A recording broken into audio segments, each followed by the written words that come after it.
Principalement considéré comme un accessoire de mode, ce morceau de tissu, fixé comme une couronne de fleurs sur la tête, est traditionnellement associé à la féminité des femmes africaines, tout en cachant de nombreux messages selon la façon dont il est noué.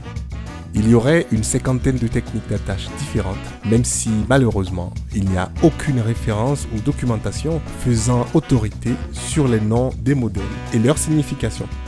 L'endroit, le moment et la façon dont les foulards sont attachés peuvent représenter la richesse, l'ethnie, la spiritualité, le statut matrimonial, le deuil ou le respect. Aujourd'hui, nous plongeons au cœur de l'histoire d'un symbole qui a résisté à l'épreuve du temps et de l'espace, à la traite négrière transatlantique, aux différentes migrations et à la mondialisation. C'est un symbole qui lie physiquement les femmes noires occidentalisées avec les traditions de leurs ancêtres et avec leurs cousines d'outre-Atlantique. Chères passagères et passagers, bonjour et bienvenue. Éphéméride africaine, pas mon papa. Bonjour, moi c'est Stéphanie, alors j'ai 30 ans. Je suis originaire du Mali et de la Guadeloupe et j'habite actuellement en France. Ces mots sont de notre capitaine du jour, Stéphanie Fatoumata, alias Your Rap Your Style, sur les réseaux sociaux. Et comme vous avez pu l'entendre, elle symbolise plutôt bien l'itinéraire qui a été imposé à cet accessoire africain appelé foulard, coiffe ou turban de nos jours et selon les endroits où l'on se trouve. Par exemple, si vous êtes dans un pays avec des cultures yoruba, comme le Nigeria, le Bénin, le Togo ou le Ghana, ces coiffes astucieusement pliées sont appelées les guélés. Et là-bas, une femme mariée pointera normalement son nœud vers la droite, tandis qu'une femme célibataire le dirigera vers la gauche. Certaines tribus du Ghana appellent leurs foulards les doukous, et de nombreuses femmes sud-africaines et namibiennes utilisent souvent le mot afrikaans doek. Et enfin, dans de nombreuses régions, il aurait une origine mystique et une fonction protectrice de la tête, considérée comme la première partie du corps à être affectée par des mauvais sorts. Depuis toujours, les femmes africaines ont donc porté une vaste gamme de coiffures. Le voyageur néerlandais Peter de Maras a été tellement impressionné qu'il a documenté dans un livre dans lequel il a fait une description très détaillée d'environ 16 coiffures différentes dans la seule région du golfe de Guinée. La signification initiale de ces couvre-têtes a été cependant détournée pour être utilisée comme moyen de brimer et d'oppresser les femmes. Par exemple, en Louisiane au XVIIIe siècle, les communautés créoles métissées libres servaient de classe tampon entre les puissants blancs et les esclaves noirs. Mais à mesure que les hommes français et espagnols abusaient des femmes de couleur, les lignes entre les origines devenaient de plus en plus floues. Et alors, en 1785, le gouverneur colonial espagnol Esteban Rodríguez Miró a exigé des femmes créoles qu'elles portent des tignons, une coiffure de type turban pour casser leur allure exotique. Ces lois, dites tignons, visaient à réaffirmer l'ordre social en marquant clairement les femmes de couleur. Ces femmes protestèrent en décorant leurs tignons de bijoux, de rubans, de plumes. Et en fin de compte, le tignon est devenu une affirmation de soi pour les femmes de couleur.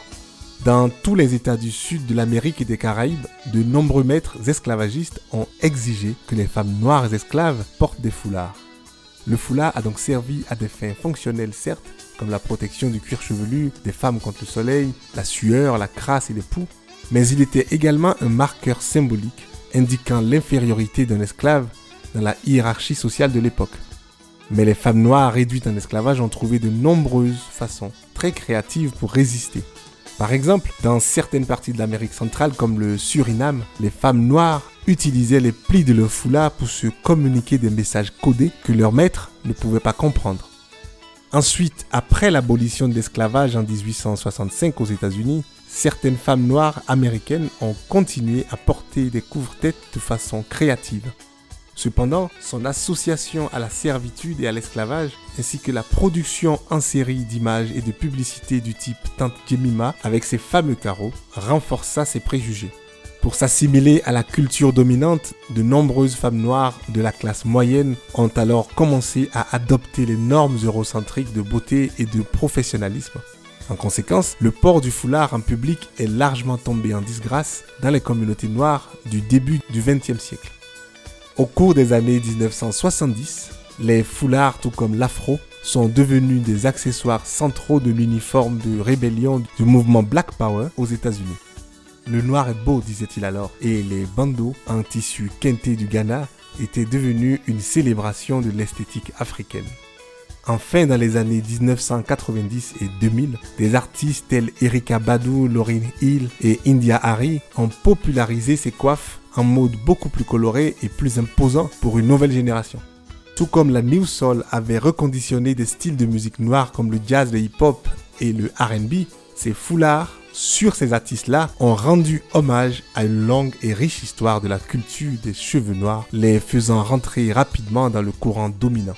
Et ce fut le cas dans cet épisode emblématique de Sesame Street où Erykah Badu utilise sa coiffure pour enseigner aux enfants l'acceptation et l'amitié interculturelle.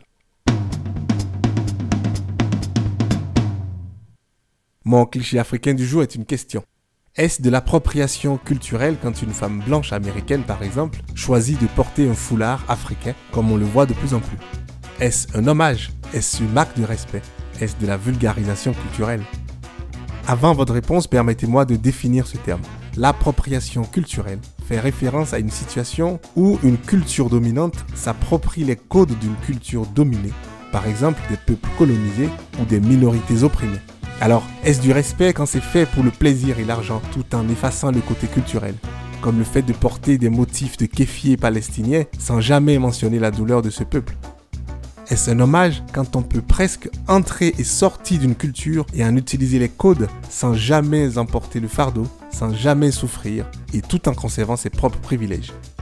N'est-ce pas un vol lorsque les grandes marques utilisent ces matériaux et symboles culturels pour produire des articles, pour s'enrichir elles et leurs icônes publicitaires? Maintenant, je vous laisse y réfléchir et on se retrouve déjà demain pour écouter notre capitaine et son expérience du foulard en terre européenne. Merci et bonne journée.